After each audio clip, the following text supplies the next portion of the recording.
वो ये संगीत रच रहे थे हमारे और आपके, मतलब हम सबके दिमाग की वायरिंग को पूरी तरह से बदलने के लिए, हमारी चेतना को एक नया आकार देने के लिए। और यही बात इस स्रोत सामग्री को इतना खास बनाती है। एकदम। तो आज की इस नई और ऊर्जा से भरी गहन चर्चा में सभी का स्वागत है। आज हमारे पास जो स्रोत सामग्री है वो इतिहास के सबसे अनोखे और विशाल रचनात्मक कार्यों में से एक है, जिसे प्रभात संगीत कहा जाता है ना? बिल्कुल, प्रभात संगीत, जिसे श्री प्रभात रंजन सरकार ने रचा था, जिन्हें श्री श्री आनंद मूर्ति के नाम से भी जाना जाता है। हाँ, और आज की इस चर्चा का जो मिशन है वो बहुत ही दिलचस्प है।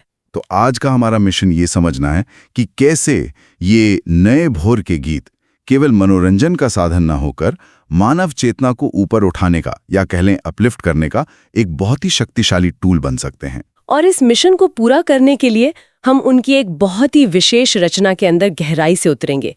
गीत संख्या 2218, जिसके गहरे अर्थों को आज हम डिकोड करने वाले हैं। हाँ, लेकिन किसी एक गीत पर जाने से पहले मुझे लगता है कि इस चर्चा की शुरुआत में ही हमें उस आंकड़े पर थोड़ा रुकना चाहिए जिसका जिक्र मैंने अभी किया था। वो 5000 गीतों वाला आंकड़ा? राइट। हाँ यार, मतलब 1982 से लेकर 1990 के बीच महज 8 सालों में 5000 से अधिक गीतों की रचना करना, ये तो मानवीय क्षमता के सामान्य पैमानों से बिल्कुल परे लगता है। मैं आपके बात से पूरी तरह सहमत हूँ। और जब हम स्रोत सामग्री का विश्लेषण करते हैं तो पता चलता है कि ये केवल एक भाषा का काम नहीं है। ये गीत बंगाली, हिंदी, संस्कृत और अंग्रेजी जैसी कई भाषाओं में रचे गए हैं। अच्छा, मतलब इतनी सारी भाषा है? हाँ, और सिर्फ भाषा ही नहीं। स्रोत के अनुसार इन गीतों में भारतीय शास्त्रीय रागों, लोक धुनों और वैश्विक संगीत शैलियों का एक बहुत ही जटिल मिश्रण है। चलिए इस पे थोड़ा विस्तार से बात करते हैं, क्योंकि मेरे लिए समझना थोड़ा मुश्किल हो रहा है कि कोई व्यक्ति मानसिक और शारीरिक रूप से इस तरह का प्रोडक्शन कैसे कर सकता है। हाँ, एक सामान्य इंसान के लिए ये सोचना भी मुश्किल है। मतलब अगर हम एक रेगुलर म्यूजिशियन की बात करें तो एक एल्बम बनाने में सालों लग जाते हैं, और यहाँ हर दिन 2 गीत बन रहे हैं। ये रचनात्मकता का कोई सामान्य प्रवाह नहीं है, बल्कि ऐसा लगता है जैसे कोई अकल्पनीय फव्वारा फूट पड़ा हो। बिल्कुल। और यहीं पर अगर हम इसे थोड़े व्यापक परिप्रेक्ष्य से जोड़ें तो हमें संगीत के विज्ञान और मनोविज्ञान को समझना होगा। जी। इन गीतों की रचना के पीछे का उद्देश्य केवल कानों को अच्छा लगने वाला शोर पैदा करना नहीं था। तो फिर मुख्य उद्देश्य क्या था? इसका उद्देश्य था सार्वभौमिकता और नव मानवतावाद का संदेश सीधे लोगों के अवचेतन मन तक पहुंचाना। अच्छा, सीधे सबकॉन्शियस माइंड तक। हाँ, देखिए होता क्या है, जब हम किसी बात को सीधे शब्दों में या किसी लेक्चर के जरिए सुनते हैं तो हमारा जो तार्किक दिमाग है ना, हमारा लॉजिकल माइंड, वो तुरंत उस पर सवाल उठाने लगता है। सही बात है, हम तुरंत अपना बचाव करने लगते हैं। एकदम। वो एक दीवार खड़ी कर देता है। लेकिन जब वही संदेश, वही फिलॉसफी एक विशेष राग या धुन में पिरोकर आती है तो वो उस तार्किक दीवार को बड़ी आसानी से पार कर जाती है। अरे वाह, मतलब म्यूजिक उस दीवार को बाईपास कर देता है। बिल्कुल, बाईपास कर देता है और सीधे हमारी भावनाओं से जुड़ जाता है। भारतीय शास्त्रीय रागों की तो विशेषता ही ये है कि वे मन की विशिष्ट भावनाओं और ऊर्जा केंद्रों को जागृत करने के लिए डिजाइन किए गए हैं। ये बहुत ही पावरफुल कॉन्सेप्ट है। लेकिन रुकिए, आपने अभी अपनी बात में एक बहुत ही दिलचस्प शब्द का इस्तेमाल किया, नव मानवतावाद। हाँ, न्यू ह्यूमनिज्म। तो सामान्य मानवतावाद या ह्यूमनिज्म के बारे में तो हम सब ने सुना है। इसका सीधा सा मतलब होता है इंसानों की भलाई के बारे में सोचना, इंसानों से प्यार करना। लेकिन ये जो नव मानवतावाद है, इसमें ये नव यानी नया क्या है? ये एक बहुत ही महत्वपूर्ण सवाल खड़ा करता है, और सच कहूं तो ये प्रभात संगीत के पूरे दर्शन को समझने की मास्टर की है। तो ये पुराने वाले मानवतावाद से अलग कैसे हुआ? देखिए, पारंपरिक मानवतावाद अक्सर सिर्फ इंसानों तक ही सीमित रह जाता है, और कई बार तो वो इंसानों के भीतर भी बढ़ जाता है। बढ़ जाता है मतलब जैसे मेरा देश, मेरी जाति या मेरा समुदाय? एकदम सही। लोग अपने छोटे से समूह के लिए तो बहुत मानवता दिखाते हैं, लेकिन दूसरे समूह का शोषण करने से या उन्हें नुकसान पहुंचाने से बिल्कुल नहीं हिचकते। हाँ, ये तो हम रोज ही दुनिया में देखते हैं। लेकिन नव मानवतावाद इस सीमित दायरे को असीमित कर देता है। ये दर्शन सिखाता है कि प्रेम और करुणा केवल इंसानों तक सीमित नहीं रहनी चाहिए, बल्कि इसमें जानवर, पेड़ पौधे और यहाँ तक कि निर्जीव ब्रह्मांड भी शामिल होना चाहिए। मतलब सब कुछ। हाँ, सब कुछ। ये इस मूल विचार पर आधारित है कि सब कुछ एक ही सार्वभौमिक चेतना का हिस्सा है। क्या बात है। तो इसका मतलब ये हुआ कि ये हमारे सोचने के तरीके या कह लें कि हमारी एम्पैथी के ऑपरेटिंग सिस्टम को पूरी तरह से अपग्रेड करने की बात कर रहा है। बिल्कुल, ये एक तरह का ऑपरेटिंग सिस्टम अपग्रेड ही है। ताकि हम दुनिया को छोटे छोटे टुकड़ों में देखने के बजाय एक अखंड इकाई के रूप में देखना शुरू करें।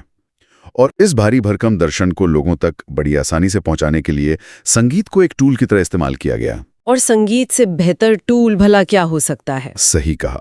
अब ये देखना बहुत ही दिलचस्प होगा कि इतना बड़ा दर्शन एक 3-4 मिनट के गीत में कैसे उतरता है। स्रोत सामग्री में जिस गीत संख्या 2218 का जिक्र है, उसे इस नव मानवतावाद का एक प्रतीक बताया गया है। तो चलिए सीधे उसी गीत पर चलते हैं।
हम इस गीत के बंगाली बोलों और उनके गहरे अर्थों का पद्यांश दर पद्यांश यानी स्टैंजा वाइज विश्लेषण कर सकते हैं। हाँ बिल्कुल।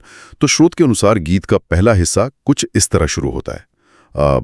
आलोकेर ए उत्सवे एशो सबे प्रज्ञा ज्योतिते जगाई जगते मिले मिशे काज करे ए महाशोभे। ये बहुत ही सुंदर पंक्तियां हैं। अगर हम इसके मूल भाव को समझें तो रचयिता हर किसी को प्रकाश के एक उत्सव में आमंत्रित कर रहे हैं। मतलब आलोकेर ए उत्सवे, प्रकाश का उत्सव। हाँ, वे कह रहे हैं कि मैं दुनिया को प्रज्ञा की ज्योति से जगाता हूँ और इस महान उत्सव में सब मिलकर एक साथ काम करते हैं। यहाँ एक बात बहुत ही रोचक हो जाती है। ये जो प्रज्ञा की ज्योति या प्रज्ञा ज्योति वाला हिस्सा है, ये मेरे दिमाग में अटक गया है। अच्छा, वो कैसे? देखिए, प्रज्ञा का मतलब केवल किताबी ज्ञान या इंफॉर्मेशन कलेक्ट करना नहीं होता। ये एक गहरी समझ है, एक बुद्धिमत्ता है। इसे और अच्छे से समझने के लिए मैं एक एनालॉजी साझा करना चाहूंगा। हाँ बिल्कुल, बताइए। मान लीजिए कि एक बहुत ही बड़ा कमरा है और उसमें घुप अंधेरा है, कुछ भी दिखाई नहीं दे रहा। उस कमरे में बहुत सारे लोग मौजूद हैं। अंधेरा कमरा और भीड़। अब क्योंकि अंधेरा है तो वे लगातार एक दूसरे से टकरा रहे हैं, गिर रहे हैं, उन्हें चोट लग रही है और उस सबसे बड़ी बात, वे एक दूसरे पर बहुत गुस्सा भी कर रहे हैं, क्योंकि उन्हें लग रहा होगा कि कोई उन्हें जानबूझकर धक्का दे रहा है। एकदम सही। वहां डर है, भ्रम है और चारों तरफ दुश्मनी का माहौल है। फिर अचानक कोई आता है और एक बहुत तेज रोशनी जला देता है। और वो जो तेज रोशनी है वही प्रज्ञा है। बिल्कुल। रोशनी जलते ही उस कमरे में मौजूद सभी लोगों को अचानक ये एहसास होता है कि अरे, वे तो एक दूसरे के दुश्मन हैं ही नहीं, वे तो बस अंधेरे में भटक रहे थे। ये एनालॉजी तो बहुत ही सटीक है ना? तो ये जो आलोकेर उत्सव है, ये जो उत्सव है, ये उसी प्रज्ञा की रोशनी के जलने का उत्सव है। ये कोई आम पार्टी का निमंत्रण नहीं है, ये हमारी चेतना के जागने का जश्न है। मैं इस बात से पूरी तरह सहमत हूँ। इस एनालॉजी ने पूरे दृश्य को बहुत ही स्पष्ट कर दिया है। और इस पहले हिस्से में एक और बात है जो हमारी पारंपरिक सोच को चुनौती देती है। कौन सी बात? वो पंक्ति है, मिली मिशे काज करे ए महासवे, यानी हम सब मिलकर एक साथ काम करते हैं। तो इसमें चुनौती क्या है? देखिए, ऐतिहासिक रूप से जब भी हम आध्यात्मिक जागृति या स्पिरिचुअलिटी की बात करते हैं तो हमारे दिमाग में एक ऐसी छवि आती है जहां कोई व्यक्ति समाज को छोड़कर जंगलों या पहाड़ों में चला जाता है। हाँ, वो अकेले ही किसी गुफा में बैठकर ज्ञान प्राप्त कर रहा होता है। बिल्कुल, वो एक बेहद एकांत और व्यक्तिगत यात्रा मानी जाती है। हाँ, जैसे आध्यात्मिकता का मतलब ही दुनिया से कट जाना हो, खुद को बचाना और बाकियों को उनके हाल पर छोड़ देना। लेकिन नवमानवतावाद का ये गीत इस विचार को पूरी तरह से पलट देता है। यहाँ जागृति कोई एकांत यात्रा नहीं है, बल्कि एक सामूहिक कार्य है। इसे एक महासभ यानी एक महान उत्सव कहा गया है। अच्छा, मतलब प्रज्ञा की वो रोशनी पूरी दुनिया को जगाने के लिए है, न कि किसी एक व्यक्ति को भीड़ से अलग करके श्रेष्ठ साबित करने के लिए। बिल्कुल सही पकड़ा आपने। आप दूसरों को उनके अंधेरे कमरे में छोड़कर अपनी सच्ची आध्यात्मिक उन्नति कर ही नहीं सकते। आपको सबके साथ मिलकर काम करना होगा। ये नजरिया तो वाकई बहुत ही ताज़ा और प्रगतिशील है। लेकिन यहाँ मेरे मन में एक सवाल भी आ रहा है। हाँ, पूछिए। चलिए मान लेते हैं कि रोशनी जल गई है और ये उत्सव सबके लिए है, तो फिर हमारी वास्तविक दुनिया में इतना विभाजन क्यों है? मतलब अगर हम आज के न्यूज़ चैनल देखें तो दुनिया भर में युद्ध चल रहे हैं। वो तो है, चारों तरफ संघर्ष है। लोग सीमाओं के नाम पर, धर्म के नाम पर, भाषा के नाम पर एक दूसरे की जान ले रहे हैं। तो क्या इस गीत का अगला हिस्सा इस मनोवैज्ञानिक उलझन का कोई जवाब देता है? हाँ, गीत का दूसरा हिस्सा सीधे इसी समस्या की जड़ पर प्रहार करता है। स्रोत के अनुसार वो पंक्तियां कुछ इस तरह हैं। केह कहारो कखनो पर नाए, बोधेर अभावे निकटो दूर हाय। के कहारो कखनो पर नाए। हाँ। और आगे है, मानुस जेने जाकी तार परिचय, तारी आयोजन करे ये उत्सवे। यहाँ रचयिता एक बहुत ही साहसिक दावा कर रहे हैं। कैसा दावा? वे कह रहे हैं कि कोई भी व्यक्ति कभी किसी का पराया या दुश्मन नहीं होता। ये केवल समझ का अभाव है, जिसे बंगाली में बोधेर अभावे कहा गया है। समझ का अभाव। हाँ, इसी अभाव के कारण जो लोग हमारे बहुत करीब हैं वे भी हमें बहुत दूर लगने लगते हैं। मानवता अपनी इसी असली पहचान को जान सके, इसी के लिए उत्सव रचा गया है। तो इन सब का असल मतलब क्या है? मुझे यहाँ थोड़ा संदेह हो रहा है। संदेह? किस बात पर? देखिए, ये कहना कि कोई किसी का दुश्मन नहीं है, ये बात सुनने में बहुत ही मीठी और बहुत आइडियलिस्टिक या आदर्शवादी लगती है। लेकिन यथार्थ के धरातल पर क्या हम सच में ये कह सकते हैं कि दुश्मन होते ही नहीं हैं? मैं समझ रही हूँ आप क्या कहना चाह रहे हैं। मतलब जब एक देश दूसरे देश पर मिसाइलें दाग रहा हो, बम गिरा रहा हो, तो हम ये कैसे मान लें कि ये सब केवल समझ का अभाव है? ये तो एक बहुत ही हिंसक वास्तविकता है। ये एक बहुत ही स्वाभाविक और तार्किक चुनौती है। कोई भी लॉजिकल इंसान यही सोचेगा। लेकिन अगर हम इसे नवमानवतावाद के लेंस से थोड़ी और गहराई से देखें तो हमें समझ में आएगा कि दुश्मनी कोई भौतिक वास्तविकता नहीं है। तो फिर क्या है? दुश्मनी मुख्य रूप से एक मनोवैज्ञानिक अवस्था है, एक साइकोलॉजिकल स्टेट है। जब कोई मिसाइल दागता है तो वो इसलिए नहीं दागता क्योंकि सामने वाला व्यक्ति जन्म से उसका प्राकृतिक दुश्मन है। तो फिर वो ऐसा क्यों करता है? वो ऐसा इसलिए करता है क्योंकि उसने अपनी खुद की पहचान को एक बहुत ही संकुचित दायरे में समेट लिया है। संकुचित दायरा मतलब अपनी पहचान को छोटा कर लिया है। बिल्कुल। जब हम खुद को सिर्फ एक झंडे, एक जमीन के टुकड़े या एक विशेष विचारधारा तक सीमित कर लेते हैं तो जो भी व्यक्ति उस दायरे से बाहर होता है, हमारा अवचेतन मन उसे तुरंत एक खतरा या दुश्मन मान लेता है। अरे वाह! तो आप ये कह रही हैं कि समस्या उस दूसरे इंसान में नहीं बल्कि उस छोटी सी पहचान में है जिसे हमने खुद ओढ़ रखा है। जैसे ही हम अपनी पहचान को सिकोड़ते हैं, हम अपने लिए नए दुश्मन पैदा कर लेते हैं। एकदम सही। और ठीक इसी बात को ये गीत समझा रहा है। बोधेर अभावे निकटो दूर होए। बोध का अर्थ है गहराई से महसूस करना या समझना। और जब हम वो बोध खो देते हैं, हाँ, जब हम ये बोध खो देते हैं कि हम सब एक ही ब्रह्मांडीय परिवार का हिस्सा है, तो हमारे अपने ही हमें पराये लगने लगते हैं। ये दूरियां भौगोलिक नहीं है, ये हमारे दिमाग की दूरियां हैं। ये तो बहुत ही गहरी बात है। और ये जो गीत है, ये एक तरह का हस्तक्षेप है, एक इंटरवेंशन है। इसका उद्देश्य हमें झकझोर कर ये याद दिलाना है कि हमारी असली पहचान इन छोटी छोटी सीमाओं से बहुत विशाल है। जब दूसरा कोई बचेगा ही नहीं, जब सब कुछ अपना हो जाएगा, तो नफरत के लिए जगह कहाँ बचेगी? ये सच में एक बहुत ही शक्तिशाली विचार है और ये हमारी उस अंधेरे कमरे वाली एनालॉजी को पूरी तरह से सार्थक कर देता है। बिल्कुल, क्योंकि अंधेरे में हमें लग रहा था कि हमारे चारों तरफ दुश्मन हैं, लेकिन रोशनी जलने पर पता चला कि वे सब हमारे ही लोग हैं। हाँ, लेकिन मान लीजिए कि हमें ये समझ में आ गया, हमें पता चल गया कि दूरियों का ये भ्रम सिर्फ हमारे दिमाग में है और कोई हमारा दुश्मन नहीं है। तो अब आगे का रास्ता क्या है? आगे का रास्ता? हाँ, मतलब इस ज्ञान का हम क्या करें? क्या हम बस इस ज्ञान को लेकर एक कोने में बैठ जाएं और अच्छा महसूस करें?